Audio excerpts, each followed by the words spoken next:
Hello everyone, this is Jackie Williams, and in this video I want to share with you some tips and ideas of using the Snowfall Accents Puff Paint. So let's just jump right in. This is the Snowfall Accents Puff Paint, and as you can see you get quite a lot. And what I did was just made some little samples with it. This was the result with quite a thick layer of puff paint heated. This was a skinny layer of puff paint. These were just some dots. And then here is a squiggle line and some dots of the puff paint that I just let air dry without heating, so that you see it actually is just like a clear enamel effect. So you could use that over images or use as little clear accents on your project. Now for today's demonstration, I'm going to be using the Cottage Wreath bundle, which is a nice one with a complete wreath, a couple of complete wreaths for quick die cutting, but it also has some individual leaves if you prefer to build a wreath, perhaps with some different colors of foliage. And then of course the beautiful stamp set, which is a distinctive stamp set. So I'll show you how that works. I'm also going to use in the warm welcome, just the die set. I'm just going to use this door panel die and create a front door for our wreath. So I have some pieces of crumb cake and 3 door panels here, and I have gone around the edges with soft suede ink. I did that previously just for speed during the video. So this card is actually a little bit different size so that it would fit the door panels nicely. I have cut my card base to 5.5 inches by 7 3/4 inches. So this card is just a little bit more narrow than a standard card, just so that those door panels were proportionate. So I'm just going to put my door panels on. I'm going to use them sideways and put 3 on. I know that with this particular bundle, they are designed to work with the stamp set with the door panels going vertically, but you can also use them horizontally. There we go, and I think that would pass for a door, especially once we get all of our other embellishments on. Also, actually, I've used another die out of that warm welcome set. I've cut out of silver foil just a little door handle. Now for this sample, I'm going to use just a little bit of linen thread for my wreath hanger, and I realize I should have put this on before I put this back panel on, but I'm gonna make it work. So I'm just going to tuck this underneath, and then I'll go ahead and put just a little piece of tape there, and I'm going to take the backing off so it's a little more invisible underneath my wreath.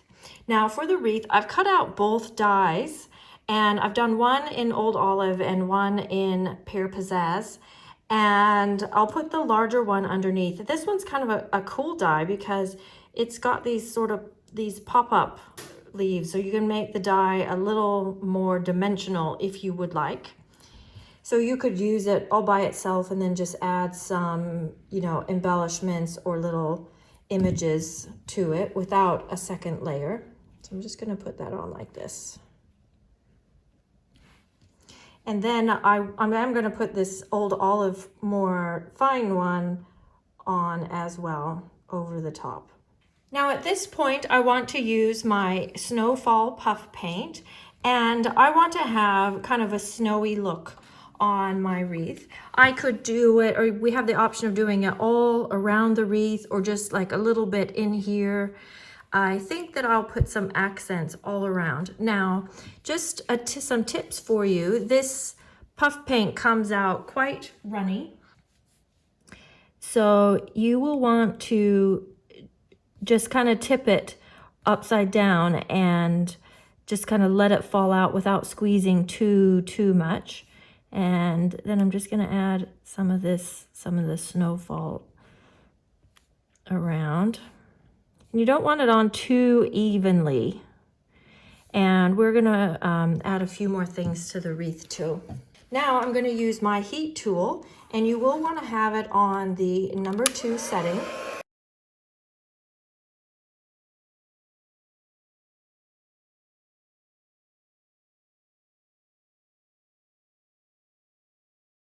There we go. I'm happy with that. It's a little bit uneven, but that is how snow kind of looks too. Now for my bow, I'm going to use linen thread, and I'm wrapping it around some fingers twice, some 4 fingers, and then I did 3 fingers twice. So basically what I've done, 2 small loops and 2 large loops, and then I'm just folding those in half and making like a little figure 8 in my hands. And then I'll just cut off another small piece of linen thread and just tie that in the middle.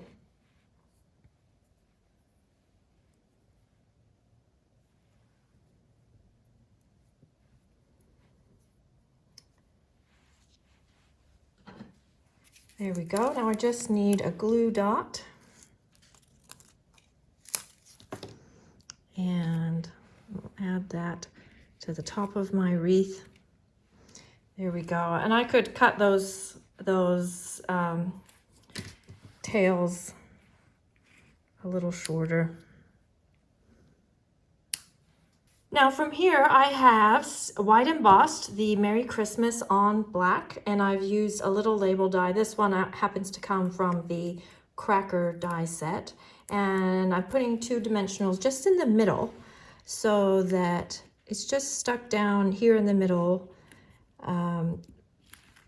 So I don't want it too high up off of the wreath. And then we just want to add some berries. So I've brought out my red rhinestones, and red rhinestones are really great to have in your stash to get a true red color. And I find red is very useful for a lot of the holidays, and also for, you know, cards for the guys, cards for kids. It's just a good all-around color to have. Now for the inside of the card, I want to use that beautiful, distinctive wreath. So, and I'm going to ink it up in Old Olive. And the nice thing about distinctive stamps is you just ink it up and stamp, and you get that wonderful light and dark shading just already etched into the stamp. So you don't need to do any 2-step stamping or any extra techniques. And then I will just use some nice complementing words. I think I'll put them in the middle of the wreath here. And I've done that in soft suede, from our home to yours. And then we'll just go ahead and put that inside of our card. And I've put already an Old Olive matte inside the card, so we've got a nice double layer here. Now this one I made earlier is just slightly different. I have got the light green on top and the darker green behind. It's just it's a minor detail. But for this one I used obviously red ribbon and just clear rhinestones for my berries instead of the red. So it's the same card, but a little bit of a different look just by changing up those embellishments.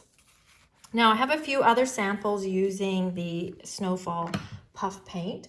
So this is one that actually my eldest daughter made, and I think she copied it right off of a sample on Pinterest.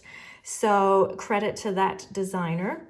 And here you see we've just got a cute little winter scene with the sweet songbird punch and stamp set, and we've just put a little bit of snow on the sign and on the branch, and just gives a nice little texture and accent to the project. Now then, I also wanted to show you how you can put the Snowfall Puff Paint on your designer series paper. So I think you can see in the video here how textural it is. Sometimes when you look at it straight on, it's not so obvious that how much white and texture there is. And this paper is from the Storybook Gnomes paper. And the nice thing is that these trees already have snow on them sort of drawn in. You can see a little bit here. So all I had to do was follow those lines and add a bit of, you know, real snow to them, or a little bit of more texture to it. So I just made a simple card so that the designer series paper and that Snowfall Puff Paint could really stand out. I also added just a little bit of Winkostella to the snow. I don't know if you can see that so well, but it just adds, you know, a little bit of shimmer to that. And I did add just a little bit of snow there on top of the label too. And then I just had these, one of these little pine cone images left over from another project I was doing. So we just made a quick little easel card, and just using the circle dies, and just added a little bit of that puff paint to the pine cones just for a bit of texture. So even when your project is fairly simple, or in this case very small, just having that little bit of extra dimension can really make a difference. And then my last sample is using the caroling mice stamp set, a really cute one. This one is actually fairly quick to do. I've just stamped and colored in the mice, and then added a bit of snow down here at their feet, a little bit of a puff on their hats, snow on the lamp and on the tree. So there are my samples for this video. I hope that helps you learn how to use the Snowfall Puff Paint and inspires you to add a little more texture and dimension to your next projects. If you would like to include this on your next order, I have the link below this video.